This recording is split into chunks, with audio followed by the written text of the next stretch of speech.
Mr. Speaker, in 2003, we Liberal Democrats were incredibly proud to lead the campaign against the Iraq War, a war in which the UK blindly followed the US in a move which was not backed by the United Nations.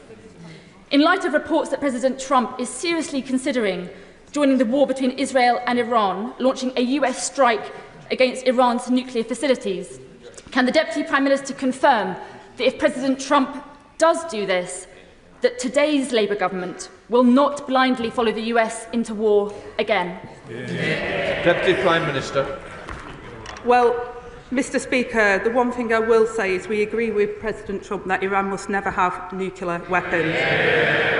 But we've been consistent in urging Iran to engage in the diplomatic process and work with the United States, and we continue to support that diplomatic approach. When the government, quite rightly, gives full and unequivocal support to Israel in its bid to end the scourge of Iran's nuclear weapons programme forever, will the government also work with our allies to try and convince the Israeli government that it's not in the long-term security interests of Israel to carry on with this policy of illegal settlements in the West Bank, which is simply leading to radicalisation and desperation throughout the region?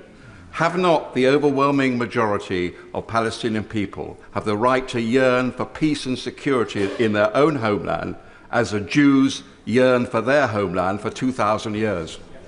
Deputy Prime Minister. Mr. Speaker, I thank the Father of the House for his important question. Settler violence and expansion in the West Bank is appalling and completely unacceptable. Alongside our allies, we have sanctioned individuals responsible for inciting this extremist action, but a two-state solution is the only way to bring peace that the Israelis and the Palestinians deserve, and this is only achievable if the hostages are released, aid surged into Gaza and the ceasefire is restored, and we'll do everything we can to make that happen. Ms. Kane.